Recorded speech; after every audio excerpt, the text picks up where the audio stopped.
VK news, राष्ट्र के नाम।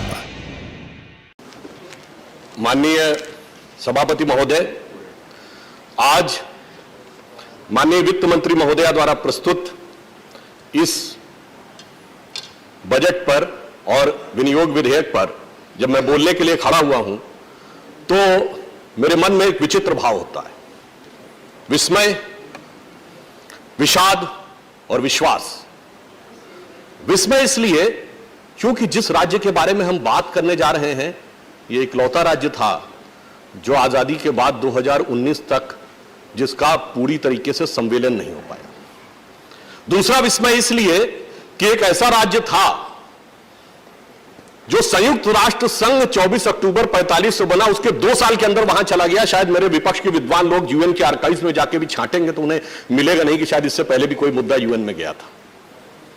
और विषाद इसलिए होता है कि आज हम आय और व्यय पर बात कर रहे हैं। सर्वाधिक व्यय भारत सरकार के राजस्व का जहां होता रहा, समस्या उत्तरोत्तर व्यापक होती रही, घाटी रक्त रंजित होती रही, परंतु उसके बाद भी किसी को कोई चीख सुनाई नहीं पड़ी। परंतु विश्वास क्यों होता है? क्योंकि हम उस पार्टी की तरफ से आए हैं जिसके प्रधानमंत्री श्री नरेंद्र मोदी जी ने 2014 में शपथ लेने के बाद पहली दीपावली कहां मनाई थी? जम्मू कश्मीर में सरहद पर जाकर। अटल बिहारी वाजपेयी जी जब प्रधानमंत्री बने तो उससे पहले 10 साल तक यह स्थिति थी कि श्रीनगर के लाल चौक पर तिरंगा 26 जनवरी के दिन गवर्नर भी नहीं फहरा पाते थे। 26 जनवरी 99 के दिन तिरंगा फहराया गया। जब हम विपक्ष में थे तो लाल चौक पर तिरंगा फहराने के लिए तत्कालीन अध्यक्ष डॉक्टर जोशी जी के नेतृत्व में गए और उसके भी संयोजक तब युवा नेता के रूप में हमारे वर्तमान प्रधानमंत्री मोदी जी थे।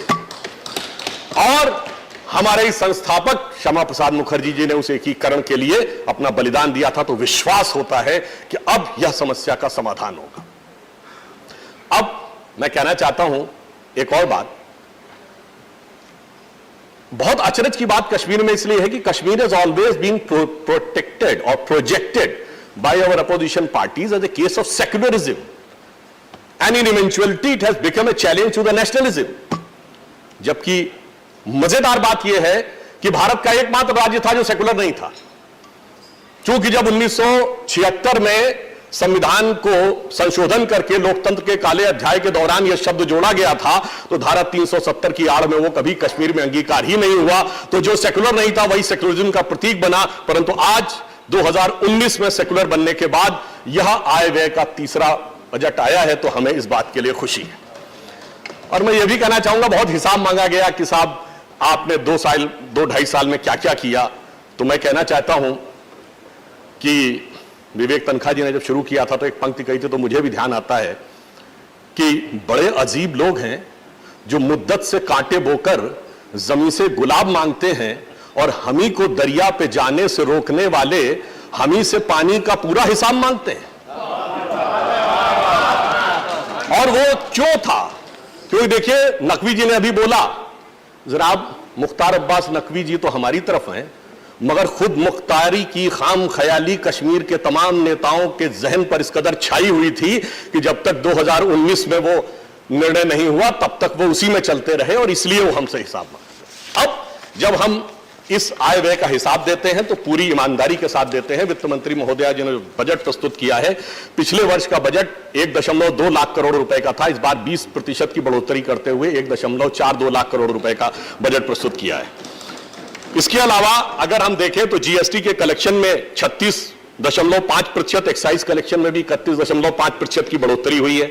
जो जीडीपी का प्रोजेक्शन है वो 2,03,716 है, जो कि पिछली बार से 7.5% अधिक है। और गत वर्ष का देखें तो रेवेन्यू रिसीव्स 1,02,322 करोड़ और एक्सपेंडिचर 71,615 करोड़ है। यानी इसमें भी हमने वित्तीय प्रबंधन और कुशलता का परिचय दिया है। फिर ये बात आती है कि यदि बजट का व्यय हो तो सबसे पहले किस चीज में व्यय होना चाहिए? डेमोक्रेसी को स्ट्रेंथन करने में, लोकतंत्र को मजबूत करने में। तो ग्रास रूट पर डेमोक्रेसी को मजबूत करने के लिए अगर आप देखें तो हम लोगों ने ग्राम पंचायतों के लिए 1,000 करोड़ रुपए 4290 ग्राम पंचायतों के लिए आवंटित किए हैं। 200 करोड़ रुपए 20 डिस्ट्रिक्ट काउंसिल्स के लिए किए हैं। 313 करोड़ रुपए 30 अर्बन लोकल बॉडीज के लिए किए हैं और 71.5 करोड़ रुपीस 235 ब्लॉक्स के लिए किए हैं। और उसकी एफिशिएंसी के लिए पंचायत स्तर पर 1889 असिस्टेंट अकाउंटेंट्स भी नियुक्त किए हैं ताकि उस व्यय का समुचित रूप से उपयोग हो सके। अब बहुत सा विषय उठाया जाता है कि साहब आने के बाद आपने सब कुछ किया परंतु जॉब्स के लिए क्या किया। तो अगर आप सीएमआई का डाटा उठा के देखें तो 2016 में बेरोजगारी की दर 20% थी, जो अब 13% के आसपास है, जबकि यह कोविड का काल था। इसके बावजूद हम लोगों ने उसमें सुधार करने में सफलता प्राप्त की है। 11,000 गवर्नमेंट जॉब्स 2 साल में और 20,000 प्रोसेस में हैं। और जो न्यू सेंट्रल सेक्टर स्कीम है जो 19 फरवरी 2021 को लॉन्च की गई थी, उसमें 28,400 करोड़ रुपए का प्रावधान है, जिससे आने वाले समय में इन द लॉन्ग रन 4 से 4.5 लाख जॉब क्रिएट होने की पूरी संभावना है। और 1,37,870 यूथ को एंटरप्रेन्योरशिप के लिए बैंकों के माध्यम से मदद दी गई है। अब यदि जॉब्स की बात करेंगे तो तब आगे गतिविधि बेहतर तरीके से चल सकती है यदि इंफ्रास्ट्रक्चर बेहतर। और पिछले 2.5-3 वर्षों में इंफ्रास्ट्रक्चर को बेहतर करने के लिए सरकार ने बहुत प्रबलता और दृढ़ता के साथ काम किया है। चाहे जम्मू श्रीनगर नेशनल हाईवे को आगे बढ़ाना हो, या अब दिल्ली और वैष्णो देवी की जो दूरी है वो 6 घंटे में पूरी हो जाएगी जब दिल्ली अमृतसर कटरा एक्सप्रेसवे बनकर तैयार हो जाएगा। चाहे काजीबंद और बनिहाल टनल जो कि 8.5 किलोमीटर की थी वो पूरी हो गई है, और श्रीनगर सोनमर्ग की जो टनल है वो दिसंबर 2023 तक पूरी होने वाली है। अब जम्मू से किश्तवाड़ जाना हो तो 7.5 घंटे का सफर 5.5 घंटे में, और डोडा जाना हो तो 5.5 घंटे का सफर 3.5 घंटे में तय किया जा सकता है। यह विकास को गति देने के लिए हमारी सरकार ने जिस ईमानदारी और दृढ़ता से काम किया है, उसका प्रमाण है।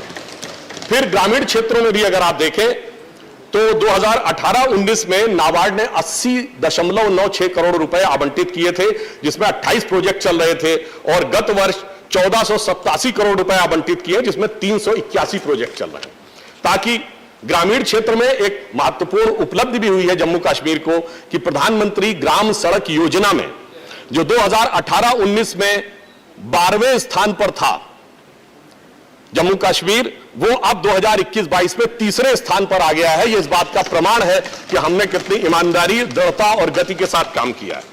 इसके बाद बात आती है कि इंफ्रास्ट्रक्चर में पावर अगर नहीं है तो पावर की आवश्यकता बहुत है। तो अभी तक 3,000 मेगावाट पावर पिछले 70 वर्षों में थी। अगले 3 वर्ष में या डबल और 7 वर्ष में ट्रिपल करने का लक्ष्य सरकार ने रखा है। और पावर ट्रांसमिशन में भी 150% की बढ़ोतरी विगत 2 वर्षों में हुई है। इसके अतिरिक्त जो क्लीन एनर्जी है यानी सोलर एनर्जी की जो पावर है, उसके लिए भी सरकार ने बहुत प्रयास किए हैं।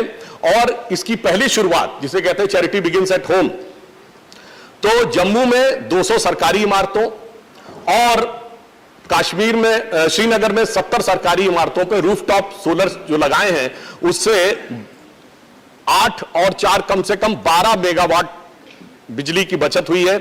5,000 से अधिक रूफटॉप खेतों में लगाए गए हैं जिससे किसानों को उस बिजली की प्राप्ति हो सके। यह क्लीन एनर्जी के लिए काम किया है। जैसा कि अभी नकवी जी ने भी बताया कि हर घर में जल नल के द्वारा उपलब्ध कराने का संकल्प लिया गया है और वह प्रक्रिया पूरी होने की तरफ बढ़ रही है। और एक और महत्वपूर्ण बात हुई है कि जम्मू कश्मीर अब ओपन डिफेकेशन फ्री स्टेट बन गया है, यानी सफाई हो गई है, पर अभी और बहुत सी सफाई होनी बाकी है। क्योंकि सफाई अभी जरूरी है, क्योंकि जो लोग जम्मू कश्मीर की शांति भंग करने के लिए बहुत प्रयत्नशील हैं, उनकी भी सफाई सरकार पूरी ईमानदारी से करेगी। और जानते हैं क्या है कि अब वो लोग छुप गए इधर उधर और जाकर कायराना हरकतें कर रहे हैं। मगर चिंता मत करिए, यूपी में बुलडोजर चला था, कश्मीर में वैक्यूम क्लीनर चलेगा और ढूंढ ढूंढ कर जहां से है उनकी पूरी सफाई करने की व्यवस्था की जाएगी। और नहीं, अरे गर्व की बात, आपने बहुत अच्छी बात कही सभापति महोदय। गर्व की बात यह है कि 182 टेररिस्ट और 44 कमांडर इस दरमियान न्यूट्रलाइज किए जा चुके हैं। 89 टेरर मॉड्यूल्स न्यूट्रलाइज किए जा सके हैं। और अभी ना पत्थरबाजी की घटनाएं होती हैं, ना हड़ताल होती है। अब ना ISIS के झंडे नजर आते हैं, ना पाकिस्तान जिंदाबाद के नारे कहने वाले लोग नजर आते हैं, ना हुजूम करती हुई भीड़ नजर आती है जो किसी भी इंस्पेक्टर अयूब पंडित का कत्ल कर दे। इसलिए अब इतना जानते हैं परिवर्तन के बाद क्या हुआ, हमारी सरकार ने सांस्कृतिक दृष्टि से भी आगे बढ़ी। हमने वहां पर हाउस बोट फेस्टिवल भी किया है, हमने वहां पे सूफी फेस्टिवल भी किया है, हमने कृष्ण जन्माष्टमी भी बनाई है, और सभापति महोदय एक और फेस्टिवल हुआ है जिसकी की तपिश किसी और को महसूस हुई होगी। जो लोग कहते थे तिरंगे को कंधा देने वाला कोई नहीं मिलेगा, गणतंत्र दिवस के उत्सव पे डल लेक के चारों तरफ जो तिरंगों की भीड़ थी, तिरंगों की कतार थी, उसने उनके दिल में अरमानों की होली जरूर जलाई होगी, उसकी तपिश सिर्फ वही महसूस कर रहे होंगे। तो वो भी एक अलग उत्सव है जो शायद उन लोगों ने समझा होगा।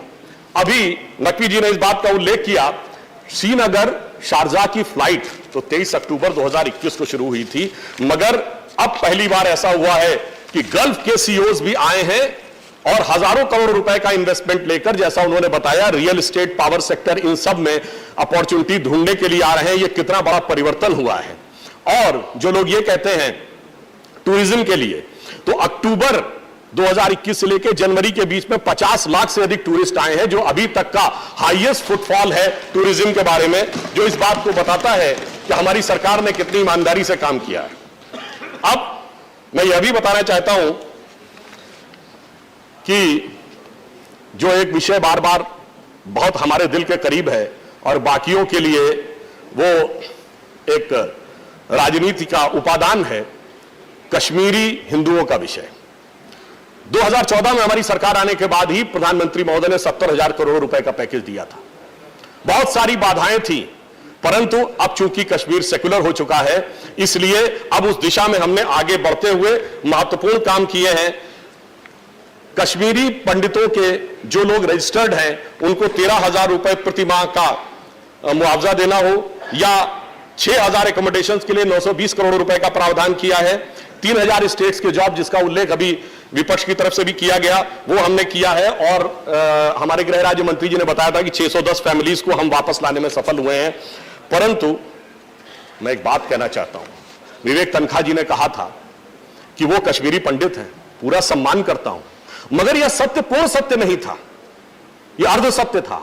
क्योंकि ये सिर्फ कश्मीरी पंडित नहीं है, ये एक ऐसी पार्टी के नेता के प्रतिनिधि हैं जो गोत्र बताकर, जनेऊ दिखाकर अपने को कश्मीरी पंडित बताते हैं, और मगर वो जिस राज्य से सांसद होते हैं वहां की इकाई लिखती है केवल 399 की डेथ हुई थी, इनके साथ तो कुछ खास हुआ ही नहीं था। बाद में भले ही वो ट्वीट डिलीट हो गया, मगर आपकी नीयत डिलीट नहीं हो सकी। इसलिए मैं ये कहना चाहूंगा उन कश्मीरी पंडितों की तरफ से जो लोग कहते हैं कि उनके साथ तो कुछ खास हुआ नहीं था, कि बहुत जुदा है इस दर्द की कैफियत मेरी, बहुत जुदा है इस दर्द की कैफियत मेरी, इधर मेरे दर्द की इंतहा नहीं और तू कहता है कि जख्म दिखता नहीं। और महत्वपूर्ण बात यह है सभापति महोदय, इनको जख्म नहीं दिखता है, मगर वो लोग जो कहते थे आतंकवाद का मजहब नहीं होता है, उन्हें एक चलचित्र में आतंकवाद का मजहब दिखता है, एक मूवी में आतंकवाद का मजहब दिखता है। और वो सिर्फ देखते ही नहीं है, आतंकवाद से जोड़ते ही नहीं है, आतंकवाद के उसको ओढ़ लेते हैं और ओढ़ के पूरी कम्युनिटी को उड़ा देने की कोशिश करते हैं। इसलिए हम ये कहना चाहते हैं कि जिन लोगों ने ये कहा और जिस तरह की तुलना की गई अन्य दुखद घटनाओं से, जो सांप्रदायिक दंगे थे, तो मैं बताना चाहता हूं ये कोई 2 दिन 4 दिन 2 हफ्ते 4 हफ्ते की चीज थी नहीं मान्यवर, ये तो इतना लंबे समय से चला है। मैं एक घटना आपको बता देना चाहता हूं। 13 अक्टूबर 1983, मुझे बचपन की घटना याद है, वर्ल्ड कप जीतने के बाद जब भारत की टीम यहां आई थी, वेस्ट इंडीज के साथ एक सीरीज हुई जिसमें एक वनडे इंटरनेशनल मैच श्रीनगर में भी हुआ था, और उसमें भारत वेस्ट इंडीज के मैच में जिस तरीके से पाकिस्तान जिंदाबाद के नारे लगे और वो मैच बीच में अबेंडन कर देना पड़ा था। सुनील गावस्कर ने अपनी किताब में लिखा, मैं समझ नहीं पाया भारत और वेस्ट इंडीज के मैच में पाकिस्तान जिंदाबाद क्यों था। 1983 में किसकी सरकार थी, जिसको आप लोग सबसे शक्तिशाली प्रधानमंत्री मानते हैं उस जमाने में, उसके बाद जो राजीव जी के जमाने में हुआ, टीकालाल टिपरू जी की हत्या हो या जस्टिस गंजू की हत्या हो, वो सब बातें अपनी जगह हैं, परंतु ये इस बात को दर्शाता है कि वो समस्या कितनी पुरानी थी। और जो लोग ये कहते हैं, कश्मीर के संदर्भ में एक और बात याद आती है, जो लोग कहते हैं कि एक नैरेटिव दिखाया जा रहा है किसी फिल्म को लेकर, तो मैं नैरेटिव पे याद दिलाना चाहता हूं, मुझे याद आता है 2007 का वर्ष। क्यों? 2007 का वर्ष वो है जब अफजल गुरु की क्षमा याचना के लिए सारे लोग एक साथ खड़े थे, और 2007 का वर्ष वो है जब डॉक्टर कलाम को दूसरा टर्म न दिया जाए, इसके लिए भी सब साथ खड़े थे। अब बताइए नैरेटिव कौन सेट करता है? जो लोग नैरेटिव की बात करते हैं कि हम किसी का डिमोनाइजेशन कर रहे हैं, तो मैं उन्हें याद दिलाना चाहता हूं, शायद हमारे विपक्ष के भी बहुत से लोगों को नहीं ध्यान हो, इस कश्मीर में एक भारत की सेना का अधिकारी ऐसा भी था जिसने यह संकल्प लिया था कि यह अमुक इलाका जब हम हार गए हैं पाकिस्तान से, तो महाराणा प्रताप की तरह उन्होंने प्रतिज्ञा की थी कि जब तक जीत नहीं लूंगा मैं पलंग पे नहीं सोऊंगा। और वो लड़ाई थी झांखड़ का युद्ध, जो अक्टूबर 47 में हमारे हाथ से निकल गया था, और वह योद्धा थे ब्रिगेडियर मोहम्मद उस्मान। और जब वो फरवरी 48 में हम दोबारा जीते हैं, तो उनके सैनिक सबसे पहले पास के गांव से एक पलंग लेके आए थे कि अपनी प्रतिज्ञा पूरी कीजिए। यद्यपि 1 महीने बाद वो शहीद हो गए, पर मैं एक और बात मेरे दिल में पीड़ा पहुंचाती है। ब्रिगेडियर उस्मान हमारे राज्य के रहने वाले थे, कोई सेक्युलरिज्म का सूरमा नहीं जाता उनके घर पर, और उसी इलाके में, उसी जनपद में आतंकवाद के आरोपियों के घर पे सिजदा करने के लिए जाते थे। बताइए नैरेटिव कौन सेट कर रहा था? कौन नैरेटिव सेट कर रहा था? इसलिए मैं कहता हूं, जब हम नैरेटिव की बात करते हैं तो हम बिल्कुल ईमानदारी से देखें, और मैं यह कहना चाहता हूं, हमने एक अलग नैरेटिव सेट करने का प्रयास किया है, विकास का नैरेटिव जो इस बजट में दिखाई पड़ता है। हमने यह कहने का प्रयास किया है कि अब एक नया कश्मीर आगे उठेगा। हम सिर्फ एक तरफा बात नहीं कहते, बताइए, बस एक मिनट में समाप्त करता हूं।